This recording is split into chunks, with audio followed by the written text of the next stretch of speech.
All right, class, how's everyone doing today? My name is Alexander Ballard, and today I'm going to be speaking about my topic here, which is going to be information in the classroom.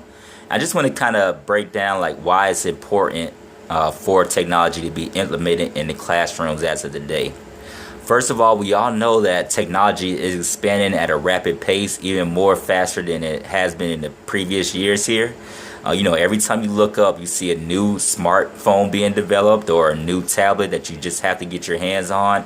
Once you actually do purchase that new product, 2 months later, that product gets an upgrade and there's a new model right on the shelf there. So that's just kind of a way to let you know like how fast technology is developing in our world today.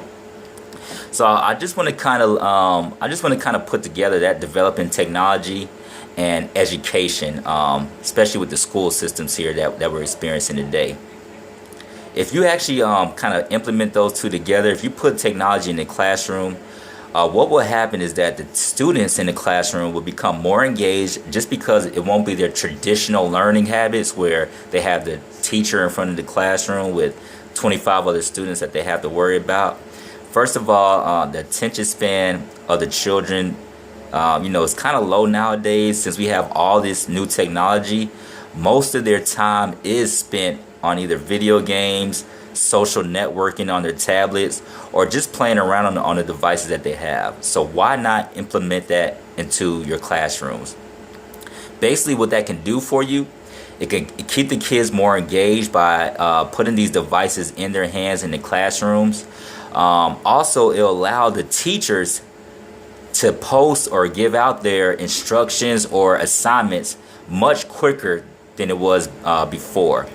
For example, with some schools, children are now using devices such as iPads and Kindles to actually read their books off of instead of the old traditional way where they had just a big book with thousands of pages and you had to kind of flip through the pages and find the correct page you're looking for with that particular assignment that you had to do. Now with those tablets and those Kindles being involved in school, books are easily accessible to the children. They could easily navigate it because they're already familiar with these devices from home.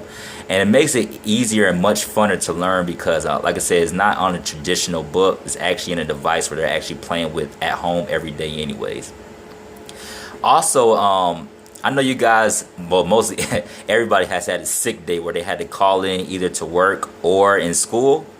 Basically, with that technology, if your child has to call in for school, if he's not able to make it and he's sick and you're worried about him getting behind on assignments in class, they are developing this new technology here. It's kind of like a robot. And what the robot does, it actually takes the place of your child in the classroom while your child is at home sick.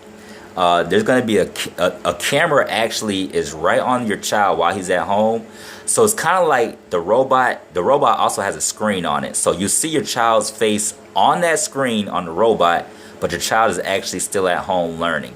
So he's not missing anything at all there. With that technology, like I said, it breaks down the barrier locations. There will be no more barriers that stop your child from learning at all. There will be no more time constraints or any type of travel issues as well because technology can bring that all to you in the forefront. One more thing I want to talk about with this technology is the blended learning perspective. Basically what that is, like I said, as I said before, with the traditional teaching methods, with the teacher in front of the class and a whole bunch of students, about 25, that method is out of date. To me, it no longer works. It's just, even when I was a child, it didn't work for me. I was always doing something else rather than listening to the teacher. But with the blended learning, it adds these devices in the classrooms, and it actually adapts to the child's learning techniques. So you're not actually teaching the same particular lesson to each of the students in the same way. Each student learns that particular assignment in their own way, and they actually learn it at their own pace. With that, those devices keep up with your child's development by logging their progress and logging what resolutions that they come up with to solve a particular problem. Basically, like I said, that was all I wanted to kind of talk to you guys about technology in the classroom. There's much, much more, but within the limited time that we have, I just wanted to kind of highlight the main points that I found that was very interesting to me. Let me see. Here we got my little paper here. And for my bibliography here, the places, excuse me, the people and the resources that I used here.